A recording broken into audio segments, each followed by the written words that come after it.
ήρθαν τα πάνω κάτω. Θα σας θυμίσω το φορολογικό σύστημα και τώρα τι, μια απελευθέρωση άναρχη. Ενώ γινόταν προσπάθειες, είχαν γίνει κάποιες προσπάθειες, άσχετα του πόσο βόλευε την επαρχία, που δεν μας βόλευε εμάς, με το σχέδιο του Υπουργικού Διατάγματος του κ. Ρέπα, κάποια στιγμή αλλάξαν τα πράγματα και ήρθε ο κ. Σαρακούσης. Αυτή τη στιγμή, ένα πράγμα να θυμάστε. Ότι ό,τι είναι να κερδίσουμε, θα το κερδίσουμε μόνο με αγώνα.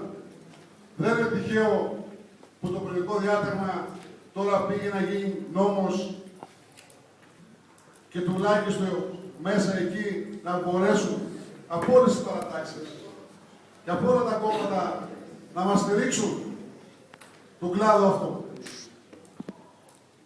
Στη διαφορετική περίπτωση, αν δεν κάναμε τον αγώνα εκείνο που είχαμε κάνει, θα μπορούσε ένα πολιτικό διάταγμα να μας έχει τελειώσει. Εγώ πιστεύω κατάκτα ότι αν είμαστε ενωμένοι, αν κάνουμε συμμαχίες με τους συναδέλφους τους φορτηγούς ή και με τους άλλους κλάδους στα μέσα μαζικής μεταφοράς, μόνο έτσι θα μπορέσουμε να περάσουμε τα δίκαια αιτήματα που δεν είναι τίποτα άλλο.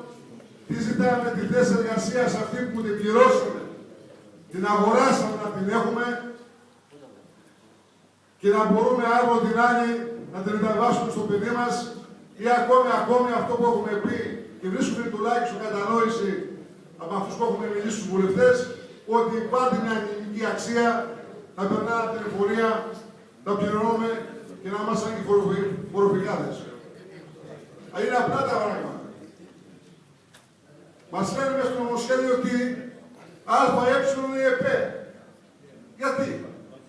Όταν θέλω να κάνω ένα συνεταιρισμό, μια όμικρον όλοι οι άλλοι άνθρωποι που κάνουν μια άλλη επιχείρηση μπορούν, και εγώ με το ταξίδι δεν μπορώ. Είναι κάποια πράγματα που θέλουν από την αρχή να καθίσουμε, να γίνει κάποιος διάλογος. Δυστυχώς, συνάδελφοι, μας εμπέζει. Ποτέ, μα ποτέ δεν δέχτηκε το Προεδρείο τουλάχιστον να καθίσει να μιλήσουν επί των πραγμάτων. Τι έκανε, φέρτε μας τις προτάσεις σας, θα πάρω προτάσεις και θα είστε οι πρώτοι που θα έρθετε εδώ να μιλήσουμε για κάπου να καταλήξουμε.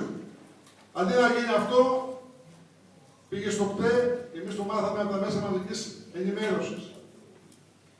Τώρα ξανακάναμε τις προτάσεις, πήγαμε την ημέρα που είχαμε τη 48 την Τετάρτη που πήγε το Προεδρείο και τους είπε, εφόσον είχε προηγηθεί με τον κύριο Σκέτζο και τον συνάδελφο στη ΓΕΣΕΒΕ, φέρνει προτάσεις επί του νομοσχεδίου άρθρο. Το κάναμε και αυτό. Τώρα ο Γενικός Γραμματέας λέει όχι.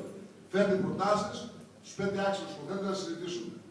Αυτός ο εκκρεμός για να σταματήσει, εγώ πιστεύω ότι είναι ο χειρότερος άνθρωπος αυτός στο δικό μας το πόστο και μόνο αν θα μείνουμε ενωμένοι εμείς και είμαστε μια γροθιά, μόνο έτσι θα μπορούμε να λυγίσουμε για να τα βγάλουμε πέρα. Γι' αυτό όταν θα καλούμε σε αγώνα θα πρέπει να είμαστε ενωμένοι. Να αφήσουμε τα προσωπικά δεξιά και αριστερά για να μπορέσουμε να πετύχουμε. Ευχαριστώ που ακούσατε.